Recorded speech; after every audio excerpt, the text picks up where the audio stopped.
Hello students, how are you all. Students, आज से हम लोग एक नया चैप्टर स्टार्ट करने वाले और ये जो चैप्टर है ये बहुत इजी चैप्टर है और मैं बोलूंगा कि ये कॉस्ट अकाउंटिंग का one of the most easiest chapter भी है। लेकिन इस चैप्टर से आपके एग्जाम में बार बार क्वेश्चन आते रहते। ओके, इस चैप्टर से आपके एग्जाम में बार बार क्वेश्चन आते एंड जब भी क्वेश्चन आता है 7 मार्क का एक प्रैक्टिकल क्वेश्चन आता है and at the same time कोई अगर थ्योरेटिकल क्वेश्चन भी आ जाए वो भी आ सकता है एंड एमसीक्यू भी इस चैप्टर से आता है। ओके, तो चैप्टर बहुत ही इजी है। ओके, बहुत आसानी से आप सबको समझ में आएगा। ओके, ज्यादा कोई लॉजिक नहीं है इसमें, छोटा सा चैप्टर है। तो चैप्टर का नाम है आपका एम्प्लॉय कॉस्ट। ओके, तो स्टूडेंट जब हम पहला क्लास कर रहे थे ना, इंट्रोडक्शन टू कॉस्ट अकाउंटिंग, हमने ये पढ़ा कि कॉस्ट क्या होता है। ठीक है, उसके बाद हम लोगों ने एलिमेंट ऑफ कॉस्ट के बारे में पढ़ा था कि कॉस्ट के बहुत सारे एलिमेंट होते। ओके, कॉस्ट को डिफरेंट डिफरेंट कॉस्ट में क्लासिफाई किया गया है। ओके, सो बाय नेचर अगर हम बोले तो कॉस्ट को 3 तरीके से डिवाइड किया गया है और कॉस्ट के मेनली 3 एलिमेंट्स होते बाय नेचर वाइज। ओके, सो क्या था आपका कॉस्ट को material cost, labour cost and expenses cost में डिवाइड किया गया है। बाय नेचर कॉस्ट के 3 एलिमेंट होते, मेटेरियल, लेबर एंड एक्सपेंसेस।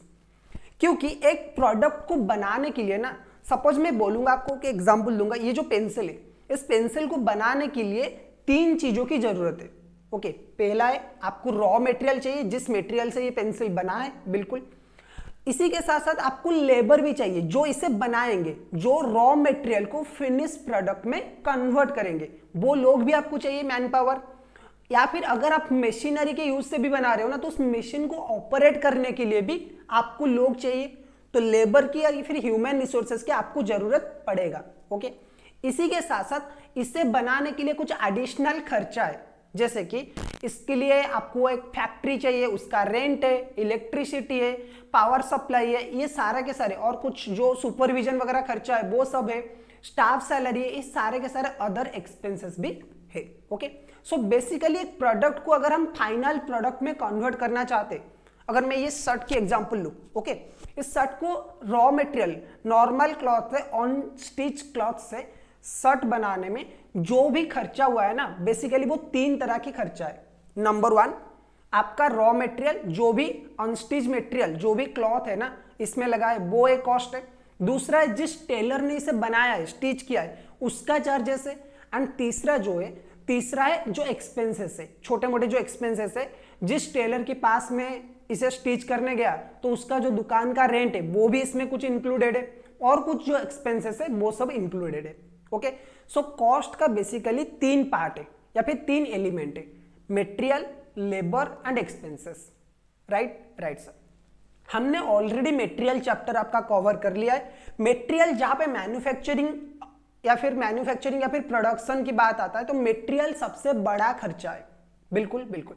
लेकिन उसके बाद अगर सबसे बड़ा खर्चा कोई एक प्रोडक्ट को बनाने के लिए तो वो है लेबर कॉस्ट या फिर एम्प्लॉय कॉस्ट। क्योंकि अगर ये शर्ट की प्राइस मैं बोलूं कि 1000 रुपीज है या फिर सपोज 2000 रुपीज है, तो इसमें से अगर मैं बोलूं कि 40 to 50% आपका मटेरियल आ जाता है, तो उसके बाद जो सबसे ज्यादा कॉस्ट आने वाला है, सपोज 30%, वो आपका आएगा लेबर कॉस्ट, क्योंकि जिसने इसे बनाया है उसके चार्जेस सबसे ज्यादा रहेगा।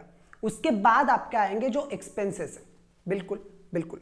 सो इसी वजह से लेबर कॉस्ट को सही से कैलकुलेट करना भी हमारे लिए बहुत ज्यादा इंपॉर्टेंट है, लाइक मटेरियल कॉस्ट। जैसे हमने मटेरियल कॉस्टिंग को सही से कैलकुलेट कर रहे थे, मटेरियल कॉस्टिंग को जैसे हम मटेरियल कॉस्ट को जैसे हम कंट्रोल करने के लिए बहुत सारे मेथड्स यूज कर रहे थे, सिमिलरली आपकी लेबर कॉस्ट के लिए भी हमें वही एफर्ट देना है, क्योंकि लेबर कॉस्ट में एक सिग्निफिकेंट पार्ट कैरी करता है। सिग्निफिकेंट पार्ट किसका है? टोटल कॉस्ट का है, बिल्कुल बिल्कुल। तो सर ये जो लेबर कॉस्ट है वो एक्चुअली है क्या? ओके, बेसिकली लेबर कॉस्ट क्या होता है? देखो, लेबर या फिर एम्प्लॉय, जो भी आप बोलो, जो भी एक पर्सन, जो भी ऑर्गेनाइजेशन में जो भी एम्प्लॉइज काम करते हैं या फिर जो भी लेबर काम करते हैं, उन्हें जो भी बेनिफिट मिलता है फ्रॉम देयर एम्प्लॉयर, या फिर एक ऑर्गेनाइजेशन अपने एम्प्लॉइज को जो भी पेमेंट करता है, जो भी पेमेंट कर रहा है, any type of benefit, remuneration, commission, जो भी पे कर रहा है, वो सब उसके लिए एम्प्लॉय कॉस्ट में आएंगे। ओके, सो अगर मैं एक फैक्ट्री में काम कर रहा हूं, बिल्कुल अगर मैं एक फैक्ट्री में काम कर रहा हूं, या फिर बड़ा सोचते हैं कि मैं एक फैक्ट्री का ओनर हूं, तो मैं अपनी एम्प्लॉइज को जो भी पे कर रहा हूं, मैं अपनी एम्प्लॉइज को जो भी पे कर रहा हूं, it's may be salary, it's may be wages, it's may be any type of compensation, okay, या फिर कोई बेनिफिट दे रहा हूं, उन्हें हाउस रेंट, उन्हें हाउस दे रहा हूं फ्री में रहने के लिए, रेंट फ्री अकोमोडेशन दे रहा हूं, तो वो भी मेरे लिए एम्प्लॉय कॉस्ट में आता है। उनके लिए मैं इंश्योरेंस वगैरह ले रहा हूं, उनके लिए मैं पीएफ प्रोविडेंट फंड वगैरह कर रहा हूं, तो ये सारे के सारे क्या आएंगे, मेरे एम्प्लॉय कॉस्ट में आएंगे। ओके, सो एम्प्लॉय कॉस्ट और लेबर कॉस्ट बेसिकली क्या है, बेनिफिट पेड और payable to the employees of an entity whether permanent और temporary for the service rendered by them. Okay, जो भी आप पेमेंट कर रहे हो अपने एम्प्लॉइज को, चाहे वो आपकी परमानेंट एम्प्लॉय हो, चाहे वो आपकी टेम्पररी एम्प्लॉय हो, कॉन्ट्रैक्चुअल बेसिस पे हो या फिर परमानेंट बेसिस पे हो, जो भी आप उन्हें पेमेंट कर रहे हो, that will be your employ cost. Okay, employ cost में बेसिकली क्या क्या आता है सर, एम्प्लॉय कॉस्ट में भी कैश में भी हो सकता है, काइंड में भी हो सकता है। अगर मैं अपने एम्प्लॉइज को सैलरी भी पे कर रहा हूं, उसके साथ उन्हें ट्रांसपोर्टेशन फैसिलिटी भी प्रोवाइड कर रहा हूं, उसके बाद उन्हें रेंट फ्री अकोमोडेशन भी प्रोवाइड कर रहा हूं, फ्री में रहने के लिए घर भी दे रहा हूं, तो ये सारे नॉन मॉनिटरी बेनिफिट है, मतलब जो बेनिफिट्स के काइंड में दिया जाता है, और अगेन उसके साथ साथ मैं सैलरी भी पेमेंट कर रहा हूं। तो एम्प्लॉय बेनिफिट में क्या आएगा या फिर एम्प्लॉय कॉस्ट में क्या आएगा, बोथ मॉनिटरी बेनिफिट आपका आएगा एज वेल एज आपका नॉन मॉनिटरी बेनिफिट आएगा। ओके, सो एम्प्लॉय कॉस्ट में क्या आएगा आपका, वेजेस एंड सैलरी, ये सर बिल्कुल आएंगे, अलाउंसेस एंड इंसेंटिव्स, ये भी आपके आएंगे, payment of the over times, अगर कोई एम्प्लॉय ओवर टाइम कर रहा है ना, तो उसका भी सैलरी, उसके लिए भी जो भी हम पेमेंट कर रहे हैं वो भी आपका एम्प्लॉय कॉस्ट में आएगा। जो भी हम इंसेंटिव वगैरह, अलाउंसेस वगैरह, बोनस, कमीशन, ऐसा अगर कुछ एम्प्लॉय को दे रहे तो वो भी आपका आएगा। ओके, अलाउंसेस में जब आप टैक्स में पढ़ोगे ना, टैक्स में एक चैप्टर है आपका income from salary, direct tax में, तो वहां भी ये सारे के सारी चीजें आपको डिटेल में पढ़ाया जाएगा पूरा। ओके, कि कैसे आपका हाउस रेंट अलाउंसेस का बेनिफिट कैलकुलेशन होता है, कैसे एजुकेशन अलाउंसेस एम्प्लॉय से मिलता है तो उसका टैक्स कैलकुलेशन होता है। सिमिलरली एम्प्लॉय कॉस्ट में भी वही है कि अगर आप सपोज एम्प्लॉय को पैसा दे रहे हो टू पे the rent of a house, okay, rent of the rented house, उसका रेंट पे करने के लिए अगर आप हाउस पेमेंट कर रहे हो, रेंट पैसा दे रहे हो, तो वो भी आपके अलाउंसेस में आएगा। कोई भी मॉनिटरी बेनिफिट दे रहे हो तो वो आपका अलाउंसेस में आएगा। Okay, payment of overtime आ सकता है, अगर आप अपने एम्प्लॉइज का पीएफ डिडक्ट कर रहे हो और पीएफ उनके लिए कंट्रीब्यूशन कर रहे हो, पीएफ के लिए अगर आप पैसा दे रहे हो प्रोविडेंट फंड के लिए, तो वो भी आपका आएगा। अगर अदर कोई फंड है, अगर आप कोई इंश्योरेंस वगैरह कर रहे हो तो वो भी आपका आएगा। ओके, उसके बाद अदर बेनिफिट्स जैसे मैंने बोला कि लीव ट्रैवल अलाउंसेस हो सकता है, लीव ट्रैवल कंसेशन हो सकता है। ओके, अगर आपने एम्प्लॉय को ट्रैवल, कहीं पे ट्रैवलिंग के लिए आप भेज रहे हो कि आप मैं टिकट दे रहा हूं, आप जाके घूम के आओ, वो भी हो सकता है। अगर आप अपने एम्प्लॉयज को लैपटॉप वगैरह दे रहे हो वो भी आपके एम्प्लॉय कॉस्ट में आएगा। अगर आप अपने एम्प्लॉयज को कार वगैरह प्रोवाइड कर रहे हो वो भी आपके एम्प्लॉय कॉस्ट में आएगा। अगर कोई गैस, इलेक्ट्रिसिटी, ये सारे जो normally daily house hold expenses है, डेली हाउस होल्ड जो यूसेज है, वो भी अगर आप भेज रहे हो तो वो भी आपका एम्प्लॉय कॉस्ट में आएगा। इनडायरेक्टली सिंपल चीज में अगर बोलूं मैं, पूरा सिंपल लैंग्वेज में, एक कंपनी अपने एम्प्लॉयज को जो भी पेमेंट करता है वो आपका क्या है, एम्प्लॉय कॉस्ट में आएगा। ओके सर, अब बात करते हैं sir type of labour cost. Labour cost जैसे आपका मटेरियल कॉस्टिंग था ना, जैसे आपका मटेरियल कॉस्ट था, उसी तरह से आपका लेबर कॉस्ट भी दो तरह की है, दो टाइप के आपके लेबर कॉस्ट है। एक है आपका डायरेक्ट लेबर कॉस्ट एंड एक है आपका इनडायरेक्ट लेबर कॉस्ट।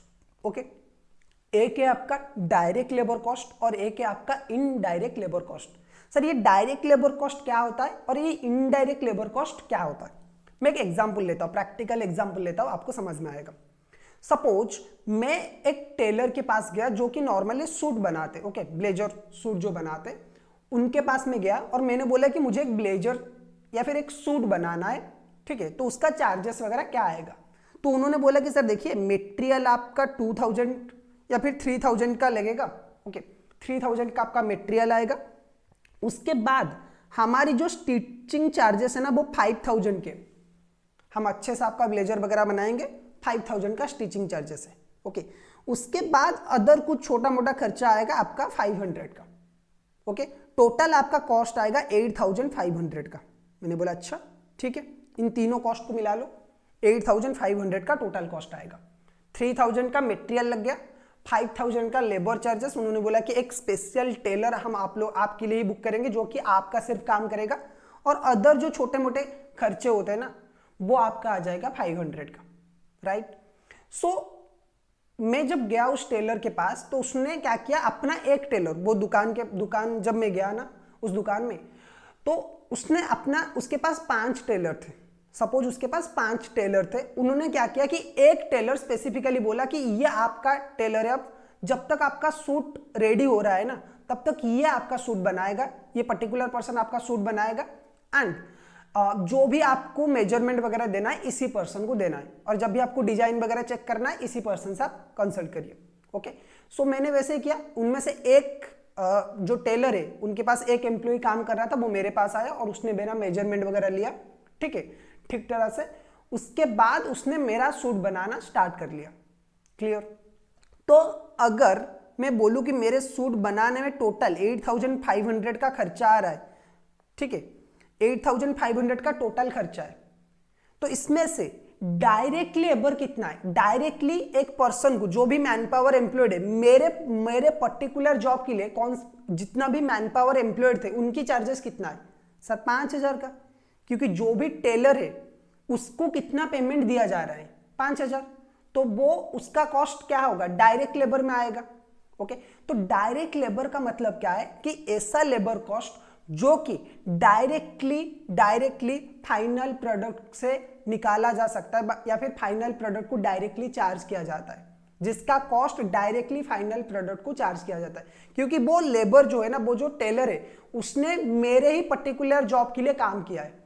तो जितना भी मुझसे वो लोग चार्ज कर रहे, आज ए कस्टमर में जितना पैसा दे रहा हो, उसका उस ब्लेजर को बनाने में जितना टोटल कॉस्ट आ रहा है, उसका डायरेक्ट लेबर कॉस्ट किसका होगा? वो टेलर का जो कॉस्ट है, जिसने मेरा जो सूट है वो स्टिच किया ना, उसका कॉस्ट में आएगा। बिल्कुल। लेकिन वहीं पे और एक पर्सन था जो कि कैशियर था नॉर्मली, जो कि डाटा एंट्री वगैरह करता था। जब कोई कस्टमर आएगा तो उसका डिटेल, फोन नंबर वगैरह रखेगा और उससे पेमेंट रिसीव करेगा। उसको भी बोलो क्या कर रहे हैं? 15000 का सैलरी पे कर रहे।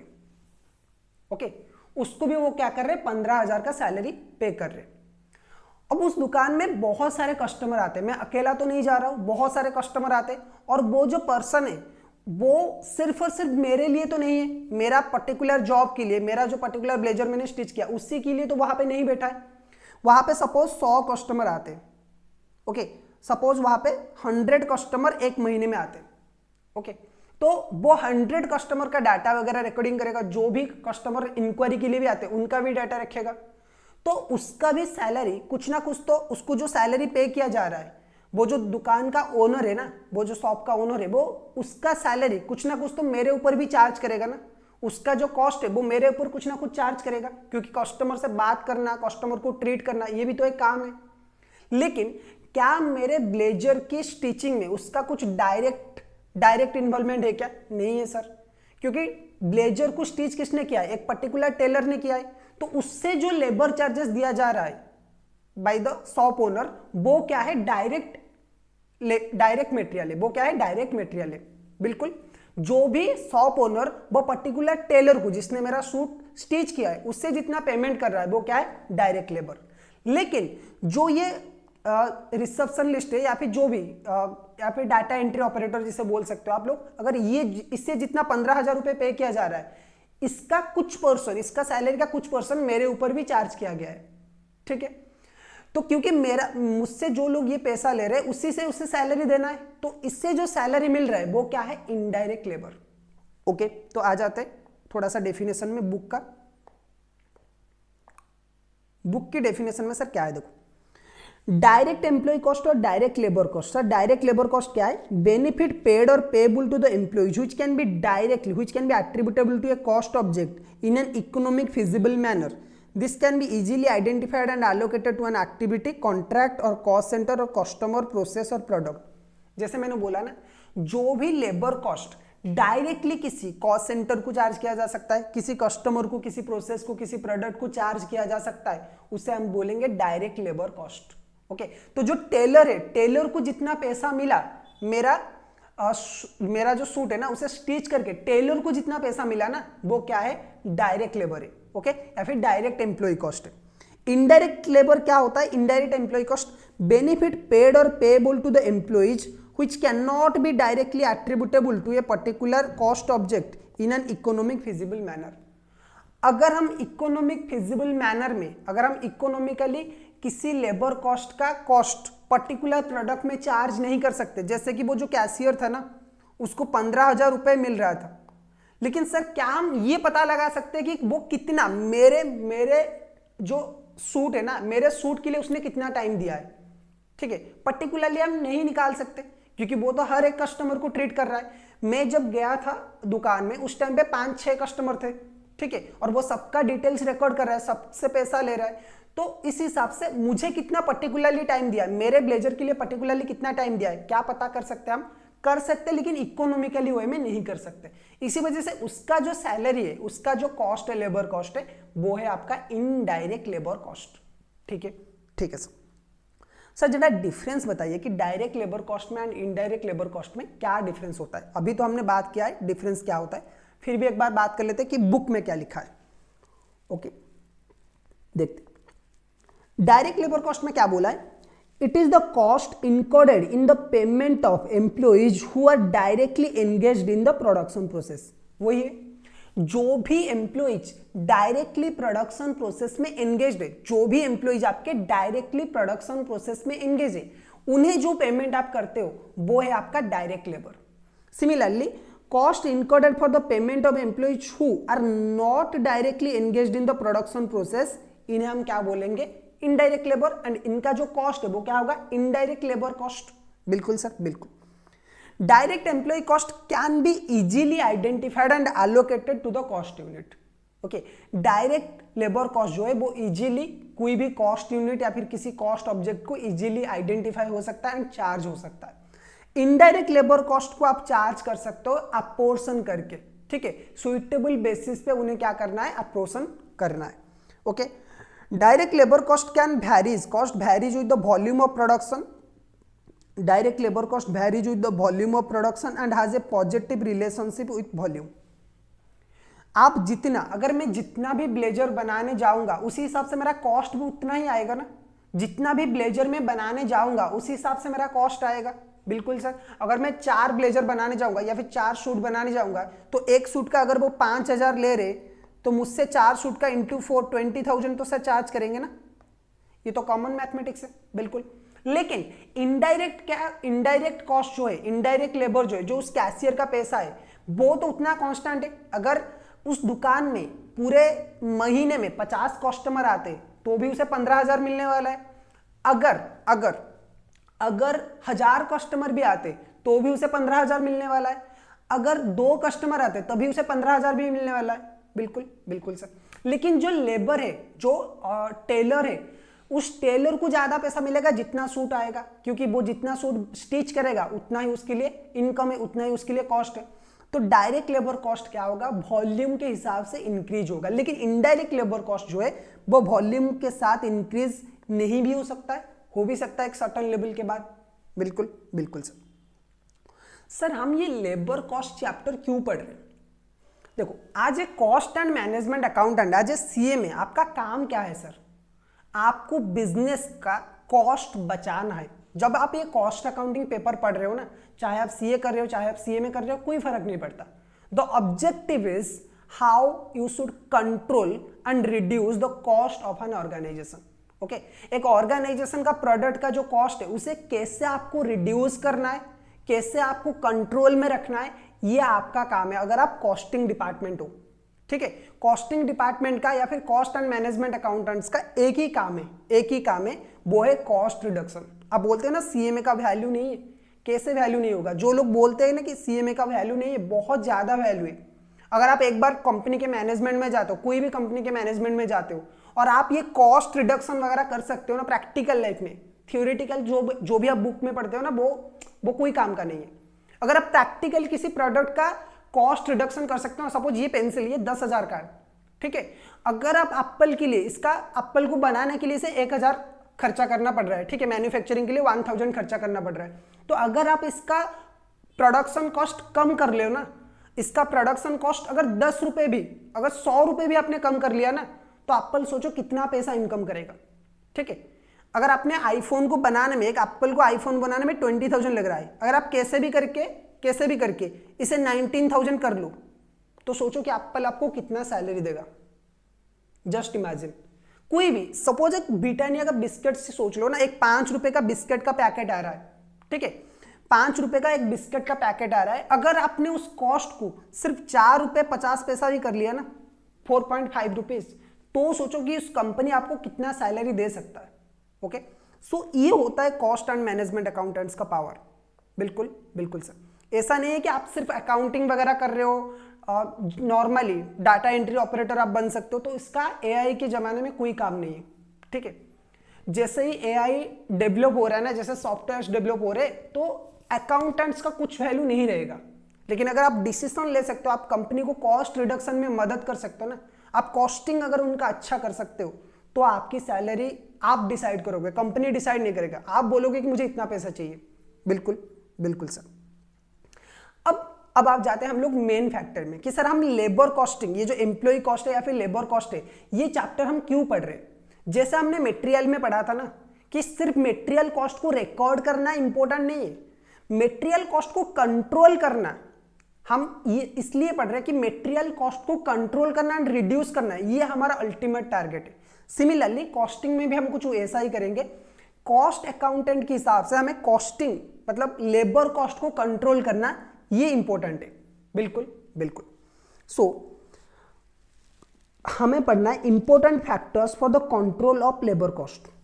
लेबर कॉस्ट को कंट्रोल करने के लिए हमें किन किन चीजों के ऊपर ध्यान देना है। बिल्कुल, to exercise an effective control over the employees cost, the essential requisites is efficient utilisation of employ and allied factors.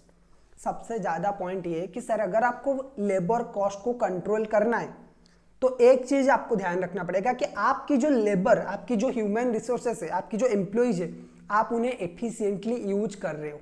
बिल्कुल okay. The main points which need consider for the controlling the employees cost are as follows। Okay, employees cost को control करने के time पे क्या क्या चीजें, कौन कौन से फैक्टर को आपको ध्यान रखना है, चलिए देखते हैं। नंबर 1 है आपका assessment of the man power, assessment of man power requirement. अब ये सबसे इंपॉर्टेंट पॉइंट है स्टूडेंट्स, ध्यान से इस चीज को समझना। Assessment of man power requirement, sir क्या है ये assessment of man power requirement. देखो आप लोगों ने कुछ 1-2 साल में ये न्यूज बार बार आया कि जो आईटी कंपनीज है ना, जो आईटी कंपनी है जैसे गूगल है, आपका माइक्रोसॉफ्ट है, ओके, अमेजन है, ये बहुत सारे एम्प्लॉयज को निकाल रहे, ले ऑफ कर रहे हैं बहुत सारे एम्प्लॉयज को। बिल्कुल, गूगल ने कुछ करीब 12,000 एम्प्लॉयज को at a time lay off कर लिया, अपनी कंपनी से निकाल लिया पूरा का पूरा। सिमिलरली अमेजन ने कुछ 4-5 हजार लोगों को निकाला, माइक्रोसॉफ्ट ने 2-3 हजार लोगों को निकाला। इसके पीछे बहुत सारे लोग टारगेट कर रहे हैं कि एआई को, कि आर्टिफिशियल इंटेलिजेंस आ चुका है तो अब लोगों का ज्यादा जरूरत नहीं है। लेकिन सर जितना एआई बढ़ेगा तो जो टेक्निकल लोग हैं ना, उन्हें उनकी रिक्वायरमेंट तो ज्यादा ही होगा ना, ठीक है।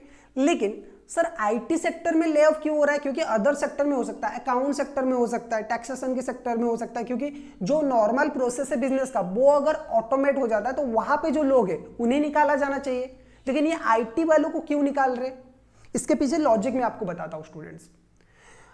आईटी वालों का काम कब बढ़ गया बहुत ज्यादा। एक कंपनी है, सपोज गूगल एक कंपनी है, गूगल 20% से ग्रोथ कर रहा है, ओके। गूगल सपोज एग्जांपल के लिए हर साल 20% से ग्रो कर रहा है, तो सर कंपनी जितना बड़ा होगा उस हिसाब से लेबर की रिक्वायरमेंट में उतना ही होगा। बिल्कुल, इसी वजह से तो गूगल हमेशा जो आईआईटी वगैरह है उनमें से सबसे ज्यादा हाईएस्ट पैकेज देके क्या करता है, जो टॉपर्स होते हैं ना, रैंकर्स होते हैं, उन्हें लेता है।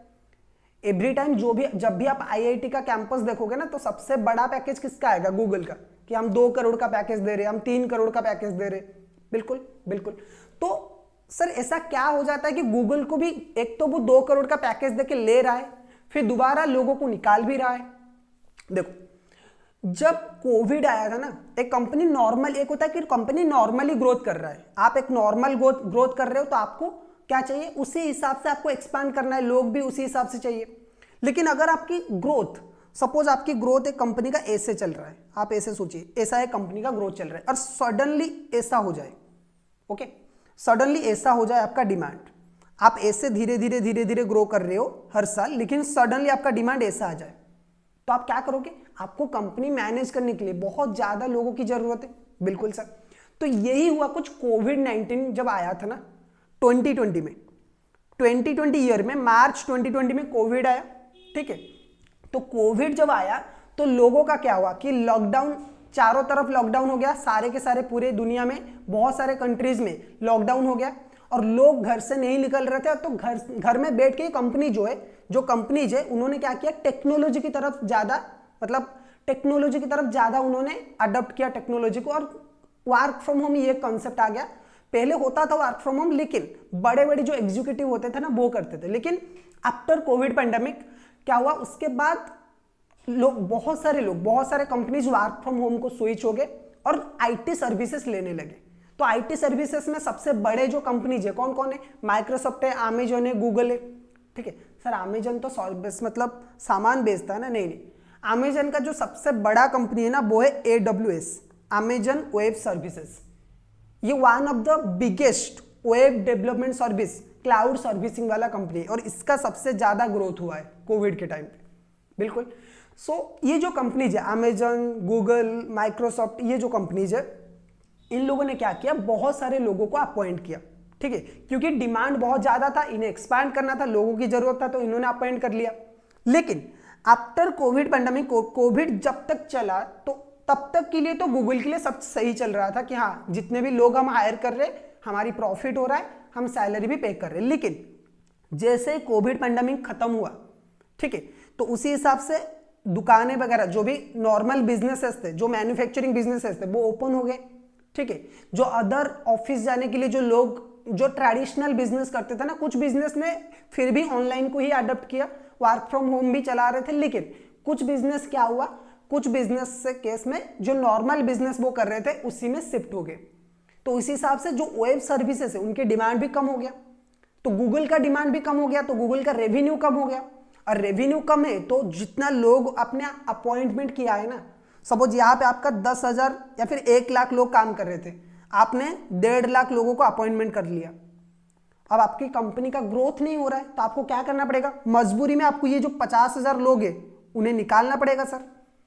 अब इसी वजह से मैसिव ले ऑफ हो रहा है आईटी सेक्टर में। बिल्कुल, अब हम बोल सकते हैं कि हो चुका है, ओके, और एआई की वजह से बहुत कम हो रहा है, लेकिन मैसिव ले ऑफ जो हो रहा है वो इसी वजह से हो रहा है, ओके। तो पॉइंट ये है कि आपको हमेशा ये सोचना चाहिए कि आपको मैन पावर कितना लेना है, ओके। अगर मैं बोलूंगा कि मेरी जो कंपनी है मैं हर काम मैं ही करूंगा, सब कुछ खुद मैं ही करूंगा, मैं ही वीडियो क्लासेस सेल करूंगा, मैं ही वीडियो एडिटिंग करूंगा, मैं ही कस्टमर से मतलब स्टूडेंट से बात करूंगा, मैं ही डाउट लूंगा, सब कुछ मैं ही करूंगा, तो मैं कितना ग्रो करूंगा, ग्रो नहीं कर सकता। So you need a good team और you need the appropriate manpower, आपको मैन पावर चाहिए ही चाहिए, लेकिन ज्यादा हो गए ना तो आप उन्हें सैलरी नहीं दे पाओगे, और ये वो फिक्स्ड कॉस्ट है, फिक्स्ड बर्डन है जो आपके बिजनेस को हमेशा डाउन करता जाएगा। क्योंकि एम्प्लॉयज अगर आपने अपॉइंटमेंट कर लिया ना, देन यू हैव टू पे सैलरी होगा, अदर सर्विसेज है, उन्हें देना ही देना है, चाहे बिजनेस में आपका लॉस है। इसी वजह से गूगल ने बहुत सारे लोगों को निकाल लिया। बिल्कुल बिल्कुल। सो assessment of the man power, this is one of the main important point जो एक बिजनेस को हमेशा सोचना चाहिए, ठीक है। इसीलिए जो एचआर होते हैं ना, उन्हें इतने सैलरी दिया जाता है कि आपको किस तरह से अच्छे मैन पावर हायर करना है, कब हायर करना है, कितने प्राइस में हायर करना है, ये इंपॉर्टेंट है, ओके। उसके बाद आता है control over time keeping and time booking. पहला तो है कि आपने अप्रोप्रिएट मैन पावर जितना आपको चाहिए, जितना आपका जरूरत है ना, वो मैन पावर आपने हायर कर लिया। लेकिन उसके बाद जो सबसे इंपॉर्टेंट पॉइंट है वो ये है कि आपको उन मैन पावर, जो भी आपके एम्प्लॉय है ना, उन्हें थोड़ा सा डिसिप्लिन सिखाना पड़ेगा। Time keeping and time booking से ये हो सकता है। अब ये क्या है ये हम आगे जाकर डिस्कस करेंगे कि what is time keeping and time booking. उसके बाद होता है time study and motion study, ये भी आपको करना है। Control over idle time and over time, idle time and over time को भी आपको कंट्रोल करना है। उसके बाद आता है कंट्रोल ओवर एम्प्लॉय टर्नओवर, ठीक है, कोई आएगा और आपको छोड़ के जाएगा तो आपका दिल तो टूटेगा ना सर। क्या बात करें सर। हाँ, अगर लेबर टर्नओवर हो रहा है ना, आप अगर किसी एम्प्लॉय को निकाल रहे हो तो आपके पास पैसा नहीं, आप निकाल रहे हो, लेकिन लोग आ रहे हैं और आपको छोड़ के कुछ साल बाद आपसे एक्सपीरियंस लेके आपको चूना लगा के फिर जा रहे हैं, तो उस केस में तो ये तो आपका ही नुकसान है। तो लेबर टर्नओवर अगर हो रहा है तो उसे भी आपको रोकना है। Wages and system, incentive system, अगर एम्प्लॉयज को आप सही तरीके से पेमेंट कर रहे हो, ठीक है, तो ही मतलब अगर आपने राइट टाइम पे उन्हें सैलरी पेमेंट कर रहे हो, राइट सैलरी, जितना उनकी सैलरी है उतना पेमेंट कर रहे हो, तो वो आपके साथ रहेंगे, वरना छोड़ के चले जाएंगे। उसके बाद job evaluation and merit rating, ये भी क्या होता है वो भी हम बात करेंगे। और एम्प्लॉयज प्रोडक्टिविटी, इसको भी आपको चेक करना है। तो ये जो सारे के सारे फैक्टर्स है ना, ये सारे के सारे फैक्टर्स डिसाइड करते हैं कि लेबर कॉस्ट आपका कंट्रोल में रहेगा, रिड्यूस होगा, कैसे होगा, और आपके ऑर्गेनाइजेशन का ग्रोथ कैसे होगा। बिल्कुल बिल्कुल सर। तो सर इनके ऊपर हम एक एक करके बात करेंगे। पहले हम बात करेंगे कि टाइम कीपिंग, टाइम बुकिंग क्या होता है। ओके, आ जाते हैं हम लोग टाइम कीपिंग में। सर ये टाइम कीपिंग क्या है सर, क्या ये इंपॉर्टेंट है? हाँ, कभी कभी ये शॉर्ट नोट में आ सकता है, what is time keeping and time booking. ध्यान से जरा आपको समझना है टाइम कीपिंग सर क्या है। देखो, टाइम कीपिंग का मतलब स्टूडेंट है से कुछ नहीं है, बहुत ही सिंपल है, अटेंडेंस देना। ओके, अटेंडेंस रिकॉर्ड करना। किसका सर? आपकी जो एम्प्लॉइज है वो सही से टाइम पे काम पे आ रहे कि नहीं, उनकी अटेंडेंस रिकॉर्ड करना। जैसे आप लोग कॉलेज वगैरह में अटेंडेंस देते थे ना, ठीक है, उसी तरह से आपको यहाँ पे अटेंडेंस रिकॉर्ड करना है। Time keeping refers to the correct recording of employees attendance time. Employee कब ऑफिस आ रहे हैं, कब वो जा रहे हैं, उसे रिकॉर्ड करना, उसी की बोलते हैं टाइम कीपिंग। बिल्कुल बिल्कुल सर। टाइम बुकिंग क्या है? देखो, time keeping and time booking के बीच में डिफरेंस क्या है? द लैटर, टाइम कीपिंग का मतलब क्या है? To break the time off, जो टाइम बुकिंग है वो क्या है? Time booking refers to the breakup of time on various jobs, while former implies to a record of the time spent on employees in a factory। छोड़ो, time keeping and time booking के बीच में major difference क्या है? Time keeping सिर्फ ये बताता है कि आपका ऑफिस में आपने कितना टाइम स्पेंड किया है, आप कब ऑफिस में एंट्री लिया, आपने कब ऑफिस से आपने एग्जिट लिया, ठीक है। और टाइम बुकिंग का मतलब क्या है? टाइम बुकिंग का मतलब है आपने ऑफिस में जो जो भी काम किया है उस काम के लिए आपने कितना टाइम दिया है, वो है आपका टाइम बुकिंग। बहुत ही सिंपल क्वेश्चन है, कभी कभी एग्जाम में आ सकता है। What is the difference between time keeping and time booking? Time keeping का मतलब है recording of attendance of the employees. जो भी एम्प्लॉइज ऑफिस आ रहे एंड ऑफिस से जा रहे, उनकी अटेंडेंस रिकॉर्ड करना ही आपका है टाइम कीपिंग। सो ऑब्जेक्टिव सर क्या है टाइम कीपिंग का? टाइम कीपिंग का सर ऑब्जेक्टिव्स क्या क्या है? बहुत ही सिंपल ऑब्जेक्टिव है स्टूडेंट्स। टाइम कीपिंग हम क्यों करते हैं? क्योंकि कुछ लोग होते हैं कामचोर, जो कि ऑफिस 10 बजे तो ऑफिस है लेकिन आएंगे 12 बजे, ठीक है। जैसे इनकी ससुराल है उसी तरह से आ जाएंगे, 12 बजे आएंगे, 4 बजे चले जाएंगे। इसी वजह से इन जैसे लोगों को रोकने के लिए आपको प्रॉपर डिसिप्लिन मेंटेन करने के लिए आपको टाइम कीपिंग करना चाहिए, यानी कि अटेंडेंस रिकॉर्ड करना चाहिए। तो क्या क्या ऑब्जेक्टिव है देख लो। Correct recording of employees attendance time is utmost important where payment is made on the basis of work time worked। जहां पे आप पेमेंट कर रहे हो, टाइम बेसिस पे, कि आप जितना घंटा काम करोगे आपको उतना सैलरी मिलेगा सर। आप जितने घंटे काम करोगे आपको उतना सैलरी मिलेगा, ये जहां पे सिस्टम है ना, तो उस केस में टाइम कीपिंग यानी कि अटेंडेंस रिकॉर्ड करना सबसे इंपॉर्टेंट फैक्टर है। क्यों सर? क्योंकि अगर आप सपोज 7 घंटा, अगर कोई आ रहा है और बोल रहा है कि मैंने 7 घंटा काम किया है, आप उसे 7 आवर्स के लिए पेमेंट कर रहे हो, लेकिन वो एक्चुअली 4 घंटा काम कर रहा है, वो ऑफिस ही लेट में आ रहा है, तो उस केस में ये तो आपका ही लॉस है ना। तो इसी वजह से आपको हमेशा याद रखना है कि जहां पे पेमेंट आपका क्या हो रहा है, जहां पे पेमेंट आपका टाइम बेसिस पे हो रहा है, ठीक है, कि आप पर्टिकुलर जितने घंटे काम करोगे आपको उतना सैलरी मिलेगा, then in that case time keeping is the most important factor. Okay sir, अगर पेमेंट आपका स्ट्रेट पीस रेट के हिसाब से हो रहा है, पीस रेट का मतलब क्या है सर? जितना बनाओगे उतना मिलेगा। सपोज मैंने बोल दिया मेरा एक फैक्ट्री, सपोज मेरा मार्कर का फैक्ट्री, मार्कर जो व्हाइट बोर्ड में लिखते हैं ना, एक मार्कर 20 रुपए का है, तो मैंने बोला कि देखो जितना एक एम्प्लॉय जितना भी मार्कर बनाएगा उसे मैं 2 रुपए दूंगा, मतलब स्ट्रेट फिक्स रेट है, कोई भी लेबर आएगा जितना भी मार्कर बनाता है एक दिन में वो काउंट किया जाएगा और एक मार्कर के लिए उसे 2000 मिलेंगे, सॉरी 2 रुपए मिलेंगे। अगर कोई एम्प्लॉय 1000 मार्कर बना रहे तो उसका वेज क्या हो जाएगा 2000। यानी कि सर जो जल्दी आएगा वो ज्यादा बना पाएगा, जो लेट में आएगा वो कम बनाएगा। तो उस केस में तो आपका टाइम बुकिंग मतलब टाइम कीपिंग का कोई काम नहीं है, नहीं काम है ना। अगर हमारी ऑफिस के टाइम 10 बजे, अगर आपकी फैक्ट्री का टाइम है 10 बजे से आपको 5 बजे तक काम करना है, even if you are paying on piece rate system, कि जितना काम करोगे भाई उतना ही पैसा मिलेगा, जितना पीस बनाओगे मल्टीप्लाई बाय 2। लेकिन एक डिसिप्लिन भी तो होना चाहिए। ससुराल तो किसी का नहीं है ये कि आप जब आओ, जब एंट्री किया, जब मर्जी किया तब आ गए, फिर अगले दिन आप नहीं आए, फिर अगले दिन आ गए, और कभी आप 2 बजे आ रहे हो, कभी 4 बजे आ रहे हो, कभी 5 बजे आ रहे हो, आपकी मर्जी। ठीक है, आप अपनी मर्जी से एंट्री करोगे, अपनी मर्जी से एग्जिस्ट करोगे ओनली बिकॉज कि आपको पीस रेट सिस्टम मिल रहा है। कंपनी में कुछ डिसिप्लिन होना चाहिए ना, कंपनी में वर्क कल्चर होना चाहिए ना। अगर ऐसा ही होगा तो बाकी एम्प्लॉइज भी इसी तरह से करेंगे ना। तो इसी वजह से where payment is made by result that is straight piece rate, it would still be necessary to correctly record the attendance for the purpose of ensuring that proper discipline and adequate rate of production are maintained। एक तो sir हमें एक चाहिए कि suppose कोई बंदा आपका 10 बजे आ रहा है और 5 बजे जा रहा है ऑफिस से, तो रफली शायद वो 1000 यूनिट बना सकता है। ओके, ये एक स्टैंडर्ड है। कोई आएगा 2 बजे और फिर चला जाएगा 5 बजे, तो वो कितना ही बनाएगा सर? बनाएगा सपोज 300 बनाएगा, लेकिन उसे कम भी तो पैसे मिल रहे हैं ना, पैसे भी तो उसे 600 मिल रहा है, इस वाले पर्सन को 2000 मिल रहा है।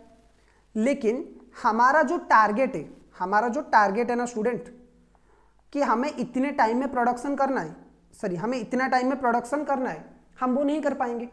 बिल्कुल, अगर कोई पर्सन अपनी मर्जी से आएगा, मर्जी से जाएगा, तो हम उस टाइम के हिसाब से हम प्रोडक्शन नहीं कर सकते, हमारा जो टारगेट है। क्योंकि एवरी डे आपको एक पर्टिकुलर एडिक्वेट प्रोडक्शन लेवल चाहिए एक एम्प्लॉय से। बिल्कुल, इसी वजह से टाइम रेट मतलब टाइम कीपिंग करना इंपॉर्टेंट है। बिल्कुल सर, और क्या क्या ऑब्जेक्टिव हो सकता है टाइम कीपिंग का? 6-7 ऑब्जेक्टिव छोटे छोटे पॉइंट्स में आपको दिया हुआ है, देख लेते एक बार।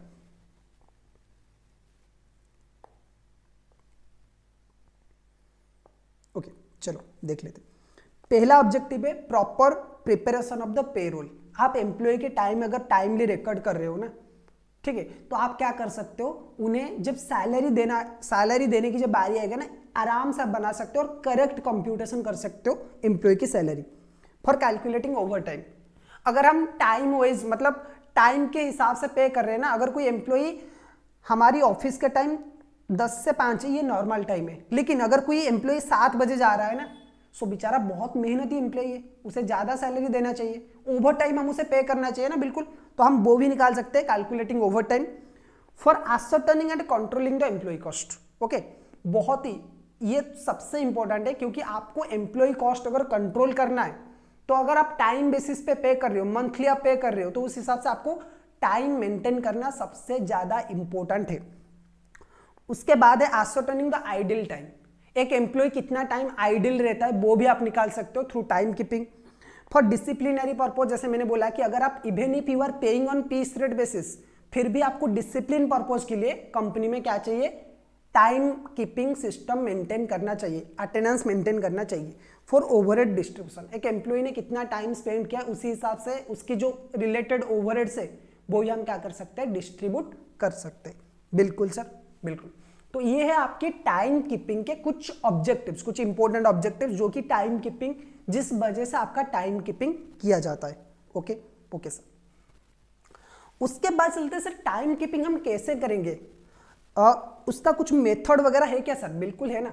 पुराने जमाने से टाइम कीपिंग का बहुत सारे मेथड है जो चलता आ रहा है, और आजकल के एआई के टाइम पे तो और भी ज्यादा एडवांस हो चुके हैं। बिल्कुल, टाइम कीपिंग के क्या क्या मेथड है सर? 2 मेथड है आपका टाइम कीपिंग का। जो एक पुराने जमाने में फॉलो होता आ रहा था वो है, जो कि आज भी स्टिल आज भी बहुत सारे ऑर्गेनाइजेशन में फॉलो होता है, और एक है आपका मैकेनिकल मेथड और advance method.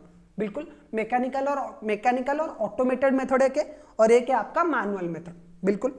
So mechanical method में आपका क्या है, मैकेनिकल मेथड में अगेन आपका 2 मेथड है जो कि पुराने जमाने में हो रहा था। एक है आपका अटेंडेंस रजिस्टर्ड मेथड, अब ये आज के डेट में भी स्टिल डेट बहुत सारी जगहों पे फॉलो होता है, जैसे कंस्ट्रक्शन साइट हो गया, वहां पे ये मेथड फॉलो होता है कंस्ट्रक्शन साइट पे।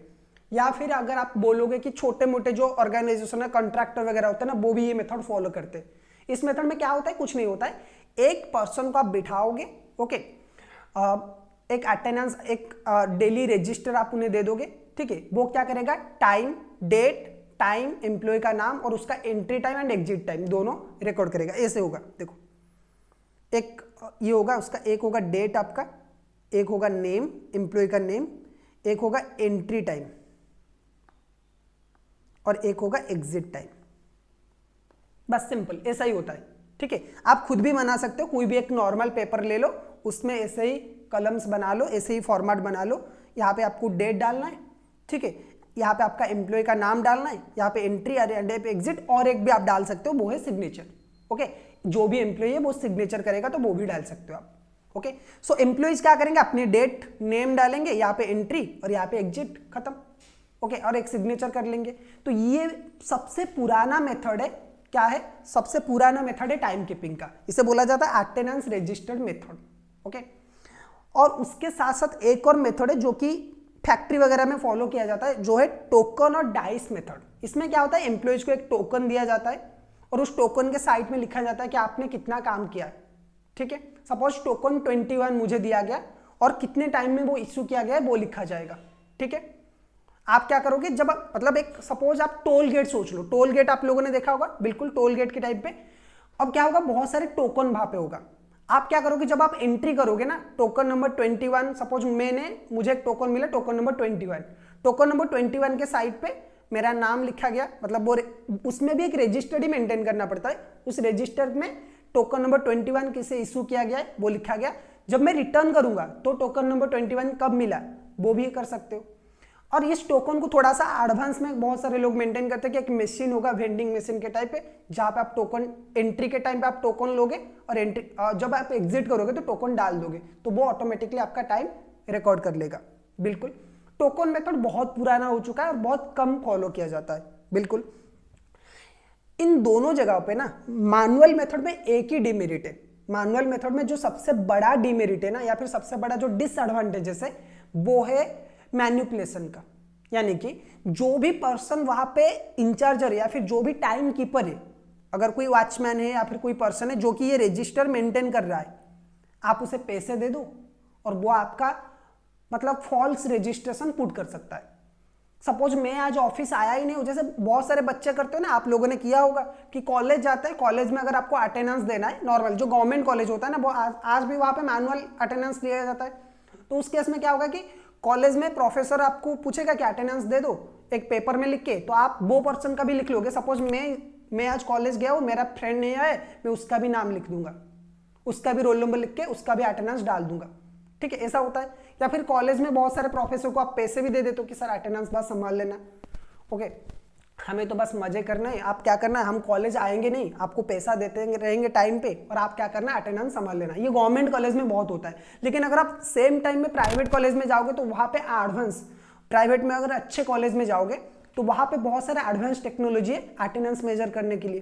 तो इसमें मेजर डिसएडवांटेजेस जो है वो है मैनिपुलेशन का, ओके, कि फॉल्स अटेंडेंस आप डाल सकते हो, दोनों टोकन मेथड में भी एंड जो रजिस्टर है ना, अटेंडेंस रजिस्टर मेथड, उसमें भी, दोनों में एक ही प्रॉब्लम है कि फॉल्स अटेंडेंस जो है वो कोई भी पर्सन डाल सकता है जिसके पास रिकॉर्ड्स रहते। उसके बाद आता है मैनुअल और mechanical and automated method. Mechanical and automated method में सर डिफरेंस, मतलब इंपॉर्टेंट पॉइंट क्या है, आज के टाइम पे दो मेथड नॉर्मली फॉलो किया जाता है। इंडिया में दो है, लेकिन प्रैक्टिकल लाइफ में अगर आप देखोगे ना 2-3 है। जैसे कि एक होता है आपका पंच कार्ड अटेंडेंस मेथड और एक होता है आपका बायोमेट्रिक अटेंडेंस मेथड। अब ये सबसे मतलब बेस्ट, इसको आप बोल सकते हो बेस्ट, और सबसे लेटेस्ट भी है। देखो, पंच कार्ड अटेंडेंस मेथड क्या होता है, एम्प्लॉय को आइडेंटिटी कार्ड दिया जाता है और उस आइडेंटिटी कार्ड में चिप वगैरह लगा होता है, ओके, और वो क्या करोगे आप, उस मतलब एक सेंसर लगा होता है। जब आप, अगर आपको एक केबिन दिया गया ना पूरा का पूरा, अगर आपको एक रूम पूरा का पूरा अपने ऑफिस में अलॉट किया गया है, तो उसके डोर के सामने वो लगा होगा वो सेंसर, आप अपनी कार्ड वहां पे स्वाइप करोगे या फिर आप अपने कार्ड को वहां पे पंच करोगे, वहां से रीडिंग के लिए उस कार्ड को वहां पे पंच करोगे तो वो आपका रीडिंग ले लेगा, आपका अटेंडेंस रिकॉर्ड कर लेगा। बिल्कुल। और अगर आपका मतलब मास एरिया में आप काम कर रहे हो ना, मतलब एक कॉमन एरिया में आप काम कर रहे हो, तो आपकी सिस्टम के साथ वो अटैच होता है, ठीक है। आपकी सिस्टम या फिर उसके साइड में जहां पे आप काम कर रहे हो, आपकी डेस्क के पास में एक मशीन होगा जहां पे आप पंच करोगे तो आपके अटेंडेंस रिकॉर्ड हो जाएगा। या फिर बहुत सारी जगहों पे ऑफिस का जो एंट्री गेट होता है ना, वहां पे भी पंच कर लेते हैं, मतलब वो मशीन रखते हैं, कोई आएगा तो पंच करेगा तभी उसका अटेंडेंस रिकॉर्ड होगा, वरना नहीं होगा। इसमें भी एक डिमेरिट है कि सपोज अटेंडेंस, मेरे जो आइडेंटिटी कार्ड है मैंने किसी और को भी दे दिया है, ठीक है, मेरा आइडेंटिटी कार्ड है, वो आइडेंटिटी कार्ड अगर मैं पंच करूंगा या फिर स्वाइप करूंगा तो मेरा अटेंडेंस रिकॉर्ड होगा, तो मैं किसी को भी दे सकता हूं ना, मेरे दोस्त को दे सकता हूं कि भाई मेरे लिए थोड़ा सा ये कर लेना, स्कैन कर लेना, या फिर मेरे लिए थोड़ा सा पंच कर लेना, मैं लेट में जाऊंगा। तो यहाँ पे भी मैनिपुलेशन पॉसिबल है, लेकिन बहुत लिमिटेड है, और ये थोड़ा सा एडवांस टेक्नोलॉजी, मैनुअल मेथड से तो बेटर है। बिल्कुल बिल्कुल। लेकिन सबसे जो बेस्ट है वो है फेस डिटेक्शन या फिर बायोमेट्रिक। ओके, यानी कि अगर आप अपने फिंगरप्रिंट दे रहे हो तो वो तो आप रिप्लेस नहीं कर सकते हो, वो तो किसी को नहीं दे सकते। ऐसा तो नहीं हो सकता ना कि मैंने उंगली काट के किसी को दे दिया कि भाई फिंगरप्रिंट दे देना, हो नहीं सकता ऐसा। तो इस केस में क्या है, ये सबसे बेस्ट है, और यहाँ पे आप क्या कर सकते हो, मैल प्रैक्टिस को अवॉइड कर सकते हो। सो बायोमेट्रिक या फिर फेस डिटेक्शन बहुत सारी जगहों पे, जैसे टेस्ला कंपनी है, माइक्रोसॉफ्ट है, सैमसंग है, वहां पे आपको कुछ नहीं करना है। आपने ऑफिस में एंट्री किया ना, ऑलरेडी इतने सारे सेंसर्स लगे हुए हैं ना कि आपको बहुत देख लेंगे, आपके फेस डिटेक्ट कर लेंगे, और आपको ये पता लग जाएगा कि कब इन लोगों ने ऑफिस में एंट्री किया है, और आपके ऑटोमेटिकली जब से आप काम करना स्टार्ट करोगे ना, वही से आपका अटेंडेंस रिकॉर्ड हो जाएगा। लेकिन बहुत सारे एडवांस में जो होता है ना, इंडियन ऑफिस में जो फॉलो किया जाता है वो बायोमेट्रिक फॉलो किया जाता है। आप अपने फिंगरप्रिंट दोगे तो आपका अटेंडेंस रिकॉर्ड हो जाएगा, और ये सबसे बेस्ट है, क्योंकि इससे आप क्या कर सकते हो, कोई मैल प्रैक्टिस नहीं कर सकते। बिल्कुल बिल्कुल। ओके सर, तो सर बहुत हो गया, अब बात करते हैं requisite of a good time keeping system. Okay sir, एक अच्छे टाइम कीपिंग सिस्टम का क्या क्या रिक्वायरमेंट है या फिर क्या फीचर्स होना चाहिए, एक अच्छे टाइम कीपिंग सिस्टम का सर फीचर्स क्या क्या होना चाहिए, वो जरा बता दीजिए हमें। बिल्कुल, पहला जो सिस्टम है ना, जो मैंने बताया था कि मैनुअल का जो सबसे बड़ा डीमेरिट है वो ये, the system of time keeping, highlight कर रहा हूं मैं, the system of time keeping should be such which should not allow proxy for another employee under any circumstances. वाह, ग्रेट सर। प्रॉक्सी का मतलब क्या है कि मैं आया नहीं हूं, मेरे लिए कोई अटेंडेंस डाल रहा है, फॉल्स अटेंडेंस।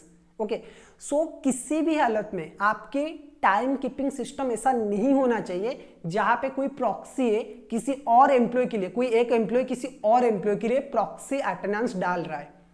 और ये मैनुअल मेथड में बहुत आसान है, आप थोड़ा सा जो भी वो टाइम कीपर है ना, उसे पैसा दे दीजिए, वो एग्री कर लेगा। अगर वो बहुत ज्यादा भी डिले नहीं करता है, सपोज 10 बजे हमारी ऑफिस की टाइम है और कोई एम्प्लॉई 11:30 बजे आ रहा है, और वो टाइम कीपर क्या कर रहा है कि प्रॉपरली टाइम रिकॉर्ड नहीं कर रहा है, उसका भी करेक्ट टाइम रिकॉर्डिंग कर रहा है, तो 1.5 घंटा का जो लॉस है ना, 1.5 आवर्स का जो सर लॉस है, वो तो हमारी कंपनी को होगा ना। ठीक है, और वो जो लोग होते हैं ना, वो छोटे लेवल पे होते हैं नॉर्मली, तो वो कंपनी के प्रॉफिट एंड लॉस नहीं सोचते, वो अपनी लॉस प्रॉफिट एंड लॉस सोचते। तो उस केस में मैनुअल मेथड में, चाहे वो टोकन वाला मेथड हो, चाहे वो रजिस्टर्ड अटेंडेंस रजिस्टर वाला मेथड हो, दोनों में मैनिपुलेशन करना पॉसिबल है। ओके, उसके बाद there should be also a provision of recording time of the piece employees so that regular attendance and discipline may be maintained. This is necessary to maintain uniformity of flow of the production. जैसे मैंने बोला कि even if you are paying in piece rate system, is in that case also you need to record the proper attendance of the employees. You need to record proper time keeping system. Okay. Then third number point क्या आता है, time of arrival as well as time of departure of the employee should be recorded so that total time of the employees, देखो, time of the arrival as well as time of the departure of employee should be recorded so that total time of the employee may be recorded and wage may be calculated accordingly. अब ये हर एक system में होता है, जब आप आओगे ना अपनी ऑफिस से तो भी आपको बायोमेट्रिक देना है, जब आप जाओगे एंट्री करोगे तो भी आपको देना है, एंट्री एंड एग्जिट के टाइम पे आपको अटेंडेंस रिकॉर्ड करना है, तो सो दैट आपके पास प्रॉपर, कंपनी के पास प्रॉपर डाटा आएगा कि इस पर्सन ने कितना काम किया है, उड़ी eligible for any kind of over time payment, क्या उसे ओवर टाइम पेमेंट मिलना चाहिए। अटेंडेंस रजिस्टर टाइम में भी वही है कि आप एंट्री टाइम पे एक सिग्नेचर करोगे और एग्जिट टाइम पे एक और सिग्नेचर करोगे। कंपनी ऐसा भी कर सकता है कि दो अलग अलग पर्सन को रख सकता है कि एंट्री के टाइम पे एक पर्सन एंड एग्जिट के टाइम पे दूसरा पर्सन। बिल्कुल। नंबर 4 क्या बोल रहा है, नंबर 4 है ये, आज फार आज पॉसिबल, सॉरी उल्टा कर लिया मैंने, as far as possible method of recording of time should be mechanical so that chance of dispute regarding the time may not be arise between employee and the time keeper. देखो manual में क्या हो सकता है ना कि शायद जो टाइम कीपर है एंड जो एम्प्लॉय है दोनों के बीच में झगड़ा हो जाए। एम्प्लॉय बोलेगा कि नहीं मैं 10 बजे आया हूं और टाइम कीपर बोलेगा नहीं नहीं आपका तो यहाँ पे रजिस्टर में 11 बजे और 11:30 बजे का जो एंट्री है वो पड़ा है। तो हो सकता है कि टाइम कीपर जानबूझ के इसे एरर बना सकता है, या फिर कोई एरर नॉर्मली भी हो सकता है। टाइम कीपर जानबूझ के किसी एम्प्लॉय को, अगर किसी एम्प्लॉय का टाइम कीपर के साथ कोई बनता नहीं है, ठीक है, सपोज मैं क्या करूं, जैसे नॉर्मल अगर गवर्नमेंट कॉलेज में बोलूंगा कि किसी लेक्चर के साथ मेरा झगड़ा हो गया, ठीक है, किसी लेक्चरर के साथ मेरा झगड़ा हो गया, तो मैं तो अटेंडेंस डाल रहा हूं लेकिन वो एब्सेंट डाल रहा है, ठीक है, मैं रोज कॉलेज जा रहा हूं और वो एब्सेंट डाल रहा है हमेशा, उसकी क्लास में हमेशा एब्सेंट, ठीक है। तो इससे क्या होगा, इससे एक चीज होगा कि डिस्प्यूट हो सकता है। लेकिन अगर आप बड़े कॉलेज में जाओगे ना, या फिर बड़े फैक्ट्री में, मतलब बड़े कंपनी में जाओगे ना, तो उस केस में क्या करना है, आपको फिंगरप्रिंट देना है, तो आपकी फिंगरप्रिंट से आपकी डाटा ऑटोमेटिकली रिकॉर्ड हो जाएगा एक सिस्टम में, तो वहां पे टाइम कीपर को आप ब्लेम नहीं कर सकते। ओके, उसके बाद late comer should be recorded late arrival, any relaxation by the time keeper in this regard will encourage indiscipline. देखो अगर कोई लेट में आ रहा है और टाइम कीपर उसे लेट में रिकॉर्ड नहीं कर रहा है, ठीक है, और पैसा दे रहा है, सपोज गवर्नमेंट कॉलेज में क्या हुआ कि मैं गया और मैंने बोला कि सर एक काम करिए 1000 रुपए रखिए, इस महीने का अटेंडेंस आप संभाल लीजिए। अगर प्रोफेसर ने ये एग्री कर लिया ना प्रोफेसर ने, तो उस केस में क्या होगा कि बाकी बच्चे इसमें डिस्करेज हो जाएंगे। बाकी बच्चे बोलेंगे हम सर मेहनत में आ रहे हैं कॉलेज, हम लोग मेहनत करके मुश्किल से कॉलेज आ रहे हैं और आप लोग पैसा लेके अटेंडेंस डाल रहे हो, तो हम क्यों आएंगे, हम भी तो घर में पढ़ सकते हैं। बिल्कुल। तो उसी तरह से अगर कोई कंपनी में ऐसा चल रहा है कि अटेंडेंस रजिस्टर, जो भी अटेंडेंस कीपर है ना, टाइम कीपर, वो पैसा लेके गलत टाइम रिकॉर्डिंग कर रहा है, तो उस केस में बाकी के जो एम्प्लॉइज है ना, उन्हें भी क्या एनकरेज मिलेगा, उन्हें भी वही एनकरेजमेंट आएगा कि सर हम भी पैसा देते, हम भी लेट में आते और हम भी ज्यादा पैसा लेंगे। ओके, सपोज ऑफिस का टाइम है 10 to 5, मैं आया सपोज 12 बजे, लेकिन टाइम कीपर ने ओरिजिनली शो किया कि 10 टाइम पे ये आए और 5 बजे तक काम किया है, तो मुझे पूरा सैलरी मिलेगा। सेम जो एम्प्लॉय 10 बजे आया होगा ना, उसे भी पूरा सैलरी मिलेगा। ओके, तो दोनों एक एम्प्लॉय ज्यादा काम कर रहा है और एक एम्प्लॉय कम काम कर रहा है, ठीक है, एक एम्प्लॉय ज्यादा काम कर रहा है और एक एम्प्लॉय कम काम कर रहा है, लेकिन दोनों में क्या है कि एक सिस्टम को मैनिपुलेट कर रहा है, तो दूसरे जो लोग हैं वो क्या करेंगे, यही सिस्टम नॉर्मल क्या के वो भी फॉलो करेंगे। उसके बाद 6 नंबर पॉइंट देख लो, तो system should B simple, smooth and quick. Okay, system ऐसा होना चाहिए सर, स्मूथ होना चाहिए, सिंपल होना चाहिए और जल्दी होना चाहिए। जैसे फिंगरप्रिंट है, फिंगरप्रिंट क्या करना है, आपको सिंपल डालना है, इमीडिएटली वो फिंगरप्रिंट डिटेक्ट कर लेगा, तो जल्दी आप कर सकते हो। जैसे नॉर्मली कोई ऑफिस वगैरह होता है ना, छोटा सा ऑफिस है, तो वो एंट्री गेट में क्या करते हैं, फिंगरप्रिंट लगा लेते हैं। तो अगर बाकी के मतलब एक ही टाइम पे बहुत सारे एम्प्लॉय आ रहे हैं, तो उस केस में क्या होगा, अननेसेसरी क्यू हो जाएगा ना वहां पे। इसीलिए बड़े बड़े जो फैक्ट्री होते हैं ना, वो क्या करते हैं, आपके डेस्क के पास ही क्या करेंगे, फिंगरप्रिंट लगा लेंगे। तो आप जाओगे अपनी जहां पे काम करना है वहीं पे बैठ जाओगे, जब आप फिंगरप्रिंट डालोगे आपका क्या आ जाएगा, मल्टीपल फिंगरप्रिंट ऑप्शंस होते हैं वहां पे, तो आप जहां पे काम कर रहे हो वहीं पे फिंगरप्रिंट लगेगा, तो जैसे ही आप डालोगे वहां पे आपका अटेंडेंस रिकॉर्ड हो जाएगा। Okay, system should be review and maintain periodically to prevent any error. Okay, system आपको पीरियडिकली चेक करना है, कोई भी अगर एरर वगैरह आ रहा है ना, उसे पीरियडिकली आपको चेक करना है। ओके, और बार बार वो सिस्टम को रिव्यू करना है। शायद कोई मैकेनिकल मतलब ऑटोमेटेड मेथड में भी शायद टेक्निकल एरर कुछ हो सकता है, तो इस वजह से आपको इमीडिएटली उसे हमेशा चेक करता है, मतलब रेगुलरली पीरियड ऑफ इंटरवल में आपको उसे चेक करना चाहिए। बिल्कुल बिल्कुल सर। तो सर ये था टोटल टाइम कीपिंग का पूरा थ्योरी। ओके, हमने आज के क्लास में क्या पढ़ा स्टूडेंट्स, बहुत ही सिंपल है। ये वाले पार्ट में हम लोगों ने क्या पढ़ा, एम्प्लॉय कॉस्ट क्या होता है, टाइप्स ऑफ एम्प्लॉय कॉस्ट क्या होता है, difference between your direct employ cost and indirect employee cost, क्या क्या फैक्टर कंसीडर करना चाहिए to control employee cost. Okay, उसके बाद टाइम कीपिंग क्या होता है, ऑब्जेक्टिव ऑफ टाइम कीपिंग क्या होता है, what are the various methods of time keeping and what are the requisites of a good time keeping system. Okay, उसके बाद हम लोग क्या पढ़ेंगे, टाइम बुकिंग पढ़ेंगे। ओके, टाइम बुकिंग के डिफरेंट मेथड्स है वो पढ़ेंगे, और उसके बाद time keeping and time booking के बीच में डिफरेंस पढ़ेंगे। ओके, तो नेक्स्ट पार्ट में मिलते हैं, तब तक के लिए आप एक ब्रेक ले लीजिए।